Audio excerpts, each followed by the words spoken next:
အားလုံးပဲမင်္ဂလာပါရှင် P4U စေဝါဘဟုတုတ channel လေးမှာကြိုဆိုပါရစေ။စေဝါနဲ့ပတ်သက်တဲ့အခြေခံဘဟုတုတတွေကိုဝေမျှပေးသွားမှာဖြစ်လို့ online ကနေတက်တောင်းတက်တာနဲ့အလွယ်တကူသင်ယူလို့ရနိုင်တဲ့ channel လေးတစ်ခုပဲဖြစ်ပါတယ်နော်။ကိုယ့်ရဲ့အတန်ဝေဝန်ကြောင်းပညာရဲ့တစ်ခုကိုအချိန်ခဏလေးပေးရုံနဲ့တိုးတက် channel ဆိုရင်တော့ channel လေးကို subscribe လုပ်ထားဖို့မမေ့ကြနဲ့နော်။2026မှာစေဝါအကူတင်တဲ့တက်တော်မယ်ဆိုရင်ဒီဗီဒီယိုကိုမဖြစ်မနေကြည့်ထားသင့်ပါတယ်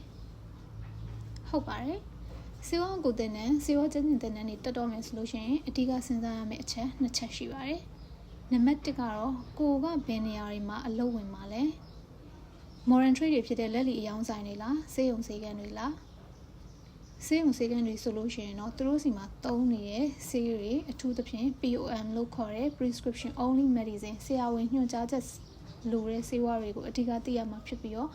modern trade ဘက်မှာအလုပ်လုပ်မယ်တော့မယ်ဆိုလို့ရှိရင်တော့ OTC တွေကိုမဖြစ်မနေသိရမှာဖြစ်ပါတယ်။ OTC ဆိုတာကတော့ over the counter drug လို့ခေါ်တဲ့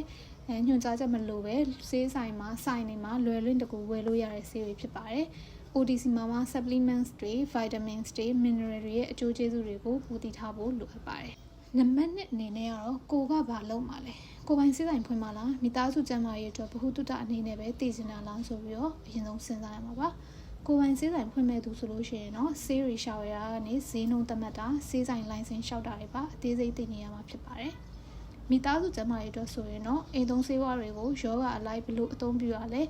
ဆေးဝါးအခြေခံအပိုင်းတွေဆိုတာဘာတွေရှိရလဲဆိုတာတွေသိထားဖို့အတွက်လိုအပ်ပါတယ်။အပေါ်ကနှစ်ချက်ကိုစဉ်းစားပြီးပြီဆိုရင်တော့ကိုတက်မဲ့တင်တန်းကိုတေချာရွေးချယ်ရတော့မယ့်အချိန်ပဲဖြစ်ပါတယ်။တင်တန်းတွေတက်ဖို့ရွေးချယ်ရခက်နေမယ်ဆိုရင်တော့ P4U စေဝါဘဟုတုတ channel လေးကို subscribe လုပ်ထားပြီးစေဝါနဲ့ပတ်သက်တဲ့အခြေခံအကြောင်းအရာတွေကိုအခုပဲနားထောင်နိုင်ကြပါပြီနော်။